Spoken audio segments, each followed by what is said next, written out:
Han er dansk fodbolds største profil lige nu, men FC Midtjyllands Mohamed Zidane har endnu større fodbolddrømme. Egypteren, der ved et tilfælde havnede i Danmark, vil helt op på toppen af fodboldens pyramide. Han er kendt og berygtet for sine fantastiske driblerier, men også for at være en kompromisløs egoist, der har haft store problemer med at integrere sig både på og uden for banen.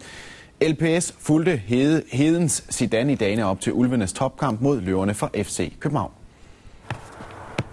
Man siger, hvis man får ikke noget space, så kan man dø. Hvis jeg spiller ikke fodbold, så kan jeg ikke leve.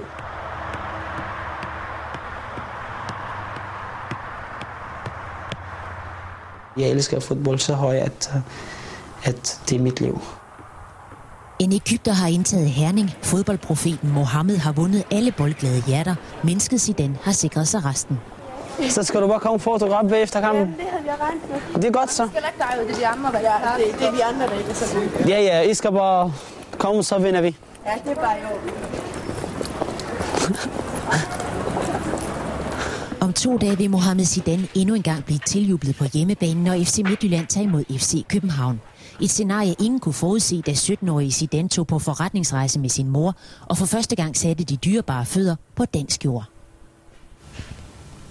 Ja, det er 5 år siden, men jeg kan huske, det var helt anderledes end Egypten. Det var helt forskellige kulturer og altså med alt. Så det var lidt, jeg fik det en chok.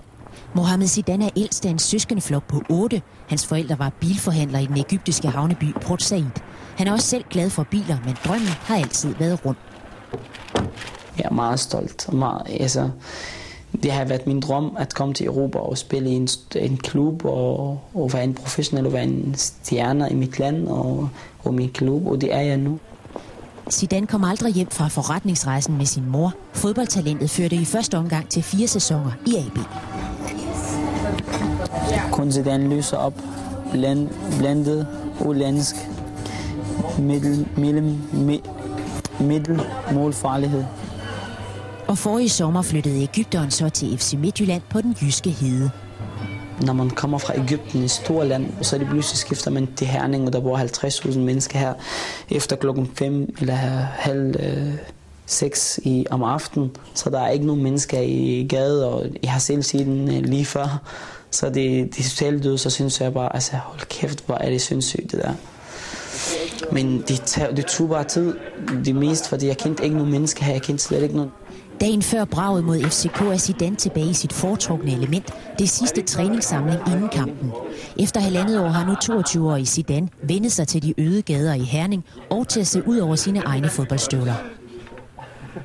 Vi modtog en 12-årig dreng, og på nuværende tidspunkt tror jeg, vi har skabt en 18-årig dreng. Og det er jo ikke negativt ladet. Tværtimod, så er det nogle menneskelige ting, som der skal udvikles. Og det er det, vi har fået ud af det, og det er også godt, at hans fodboldspil er blevet hævet gevaldigt. Vi tager lige et kvarter 20 minutter eller sådan noget lignende, hvor vi gennemgår nogle ting fra FCK's kamp imod Nordsjælland. Berg, han har fundet. På nogle områder, der er han jo en gave til fodbolden. Det skal der ikke have tvivl om. Altså selv de holdkammerater, der i perioder kan være hamrende irriterende på ham, men hamrende irriteret på ham, de kan heller ikke undgå at stå og måbe og synes, det er helt fantastisk, det som Zidane han kan. Og andre gange, altså når det er sådan, at han har nogle af sine værste dage, jamen der kan det selvfølgelig være en torn i øjet på mange. Man skal se lidt igennem fingre med altså, den type, som han er, altså, fordi han er jo ekstremt egoistisk, og det er også det, der gør ham så god, altså, i forhold til danske spillere. Fordi han vil selv, og altså, han er så aggressiv og så agerig, altså, han vil så gerne have, at det lykkes for ham, og så ser han ikke lige de andre holdkammerater så ofte. Med 10 mål i 12 kampe er Zidane en af de afgørende årsager til, at FC Midtjylland er blandt SAS-ligaens tophold. Det har haft omkostninger at integrere en egypter på heden, men det har også været det hele værd. Nej, jeg gider ikke det. Han skal respektere mig. Kom lige engang. Ja, nu skal det.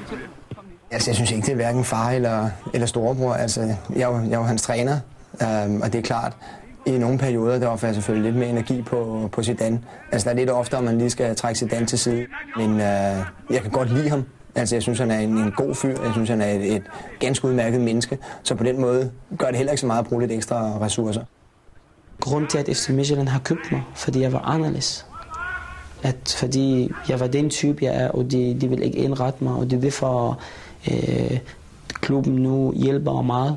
Det er jeg rigtig, rigtig glad for. De har ikke brug, og de har lært mig, hvordan kan jeg være anderledes. De har lært mig, hvordan jeg kan være dansker. Ja. Det er godt, Jesper. Vi snakkes ved så. Ses. Mohamed Zidanes barndomsdrøm er gået i opfyldelse. Nu er han fodboldstjerne, og han er samtidig blevet forsidestof i hele Danmark. Dit hoved var uden på ekstra. Forside igen. Ja. Medierne stod også klar, da Zidane fik en betinget dom for at have slået en tidligere kæreste, og da han købte et ur på Strøget i København, der senere viste sig at være stjålet. Jeg er bare en ganske udmærket person, hvor måske en gang jeg købte bare et ur, hvor det var stjålet, og så vidste jeg ikke, at det var stjålet. En gang jeg haft bare en problem med min ekskæreste, og så skete bare det skete, og så fordi jeg er så kendt, som jeg er, så bliver det bare en kæmpe historie i Danmark. Godt nok var det torskedumt at købe et ur på Strøget, men omvendt, altså, det er jo den kultur, han kommer fra, det kan man ikke lade om på. Så det kan vi sådan set lidt grine lidt af. De andre små ting, der har været, altså det med kæresten helt fra starten af, jamen, det var jo nogle ting, han lærte gevaldigt meget af, og som vi andre også lærte meget af, og de kontroverser, dem ser vi ikke mere fra ham af på nogle områder. Mohamed Zidane er blevet ældre, meget mere end 1,5 år ældre i sin tid i Herning, men han har stadig ikke helt vendet sig til janteloven. Det er også lidt med, at når man siger, at jeg vil gerne være verdens bedste fodboldspiller, så er nogen, der siger, hvem tror han er? Jeg siger ikke, at jeg er verdens bedste fodboldspiller. Jeg siger bare, at jeg vil gerne. Er det cool? Super. Ja, på den anden side mere. Du er super. Jeg er ikke en blærerov, jeg er ikke en smart rov eller smart ass. Altså, jeg er bare en ganske almindelig person, der er 22 år og spiller fodbold, måske kendt, eller måske for meget kendt i Danmark. Men altså, jeg nyder bare mit liv, altså. Det er det, jeg vil sige, altså. Når jeg kan, så nyder det bare, fordi jeg lever kun én gang. En hver kamp kan blive den sidste for Zidane lige nu. Alle forventer, at FC Midtjyllands guldfugl snart flyver fra heden. Drømmeklubben er mægtig i Real Madrid, men ikke for enhver pris. Jeg vil ikke komme til en anden klub i udlandet, hvis jeg ikke bliver tilfreds med, hvad jeg skal tjene og hvad jeg skal få fra klubben. Og så hvis jeg får ikke spilletid, og hvis jeg ikke er sikker på, at jeg kommer til spil. Fordi altså, jeg er så glad for FC Midtjylland. Jeg føler mig så tryggelig her i Herning og i klubben. Han vil ikke være klar til at komme ind og indordne sig under helt vildt kæftrit retning, hvor han ikke kan træde for forkert. Men kommer han til en klub, hvor han kan modnes lidt mere i de næste par år, så tror jeg, at alle veje vil være åbne for ham. Han kan komme til at spille for en af de helt store klubber og blive en meget stor stjerne i europæisk fodbold. Kampen bekræfter historien om en vellykket integration. Zidane er ikke længere kun den enestående egoist. Han er også blevet en medrivende medspiller.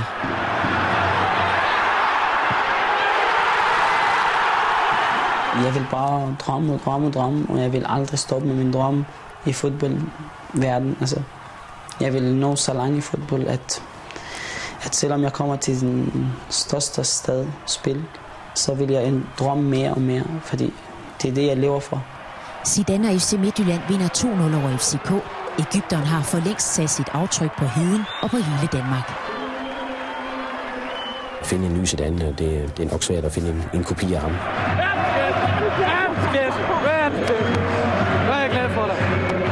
Det vil gå ondt i mange hjerter. Omvendt så er Danmark også en udviklingsliga for de helt specielle gode fodboldspillere, og derfor kan vi heller ikke holde ham til evigt tid. Hvis en dag jeg kan blive dansk statsborger, hvor de vil bruge mig, så er jeg helt klar til at spille for Danmark. Selvom jeg kommer til udlandet og spille for nogle andre klubber i udlandet. Jeg vil altid komme til Danmark. Jeg vil altid vil, at jeg Danmark er en af mine hjemland.